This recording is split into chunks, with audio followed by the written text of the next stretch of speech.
Assalamu alaikum wa rahmatullahi wa barakatuhu. My name is Bilal Abdul Kareem for OGN.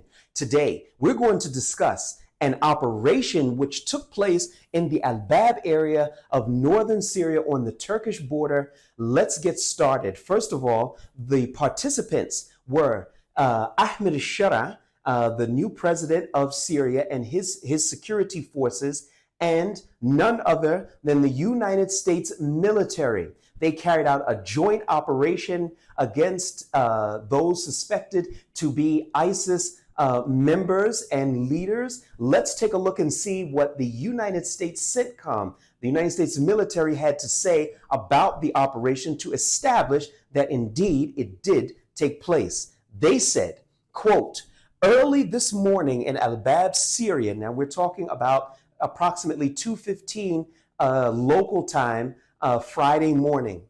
Early this morning in al-Bab, Syria, CENTCOM forces conducted a raid resulting in the death of senior ISIS leader Dihya Zawba Muslih al-Hardani and his two adult ISIS-affiliated sons. These ISIS individuals posed a threat to U.S. and coalition forces as well as the new Syrian government. We will continue to relentlessly pursue ISIS terrorists alongside our partners and allies, end quote. This is a statement by General Michael Eric Kurilla, U.S. Central Command Commander. Okay, brothers and sisters, let's unpack this just a little bit.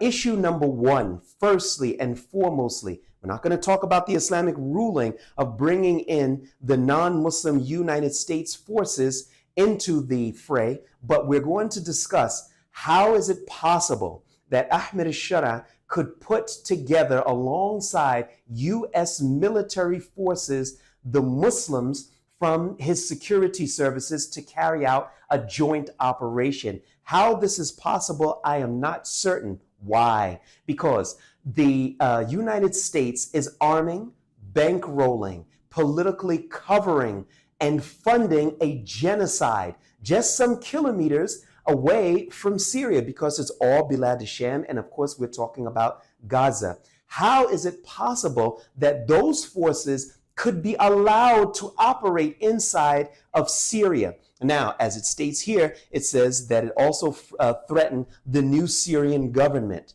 Now, if these individuals, and I cannot vouch for them, of course, I have no idea who these people are, but if they are ISIS operatives, was it not possible for Ahmed al-Shara's forces to go and arrest them? Which brings us to the second issue.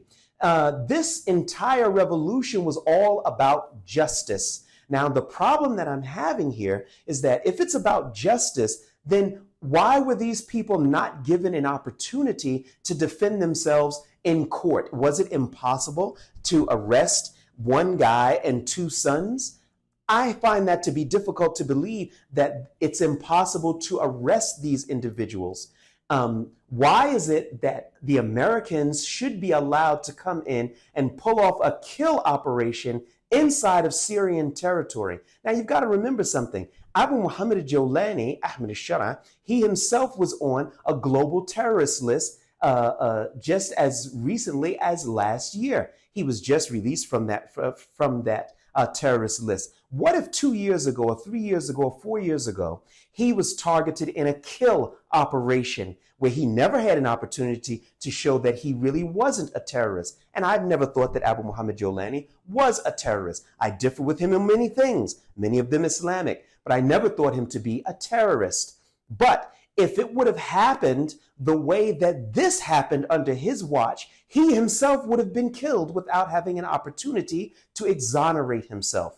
This is a major, major violation of justice and Islamic jurisprudence. And I think that the Syrian people are owed an explanation as to why this was allowed to take place on their soil. My name is Bilal Abdul Kareem. Jazakumullah khair. Assalamu alaikum wa rahmatullahi wa barakatuh.